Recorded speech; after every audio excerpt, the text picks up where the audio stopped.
রংপুর সহ উত্তরাঞ্চলে প্রায় এক সপ্তাহ ধরে অব্যাহত রয়েছে তীব্র তাপদাহ। এ সময় তাপমাত্রা ৩৭ ডিগ্রি সেলসিয়াসের নিচে নামেনি, ফলে ভ্যাপসা গরমে বিপর্যস্ত হয়ে পড়েছে জনজীবন।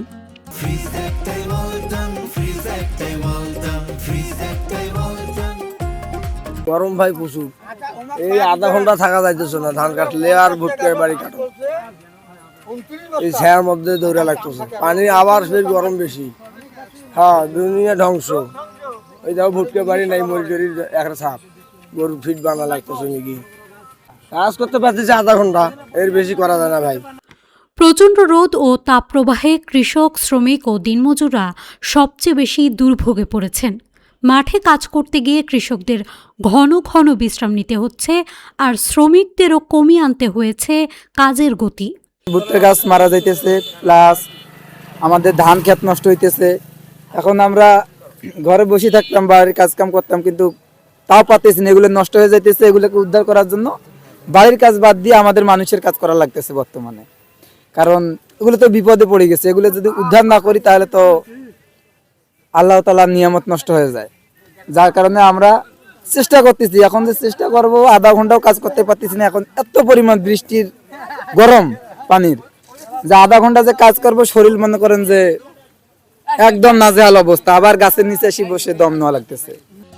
দুপুরের পর মাঠঘাট ও জনপদ প্রায় ফাঁকা হয়ে যাচ্ছে। গরম থেকে স্বস্তি পেতে অনেকেই গাছের ছায়ায় আশ্রয় নিচ্ছেন বা পুকুর ডোবায় নামছেন। শিশুদের অনেককে পুকুরে গোসল করতে এবং গাছতলায় খেলাধুলা করতে দেখা যাচ্ছে।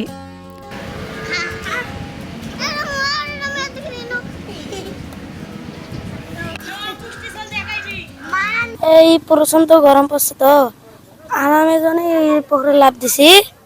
তা নেমে দেখি আরো বেশি গরম, তাই উড়ে চলে এসে গাছের ছায়ায় আনছি।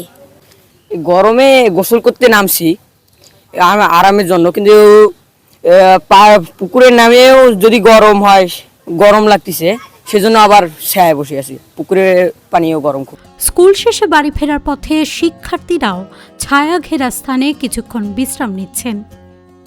অন্যদিকে সংসারের কাজের প্রয়োজনে বয়স্ক নারীরা তীব্র গরম উপেক্ষা করে উঠানে ধান সিদ্ধ করছেন।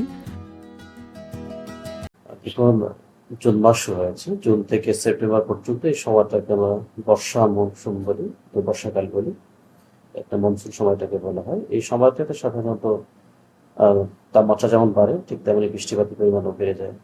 আমরা গত কয়েকদিন ধরে লক্ষ্য করতেছি যে তাপমাত্রা আমাদের এই রিজনে রংপুরে 37.2, রংপুর বিভাগের সর্বোচ্চ তাপমাত্রা 38.6 আজকে রেকর্ড করা হয়েছে দিনাজপুরে।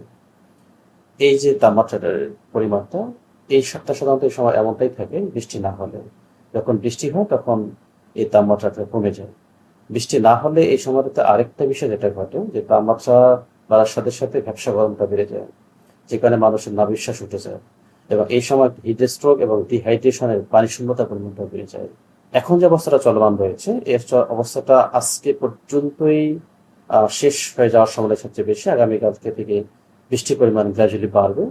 তা আমরা আশা করতে পারি আগামীকাল থেকে আজকের যে অবস্থা আছে, গত কয়েকদিনে যে অবস্থাটা পরিলক্ষিত হয়েছে, সেটা আগামীকাল থেকে কিছুটা রিডিউস হবে এবং বৃষ্টির পরিমাণটা বাড়বে, এবং সেই বৃষ্টিতে আগামী কয়েকটা দিন কন্টিনিউ করার সম্ভাবনা রয়েছে। বৃষ্টির অপেক্ষায় রয়েছে উত্তরাঞ্চলের মানুষ।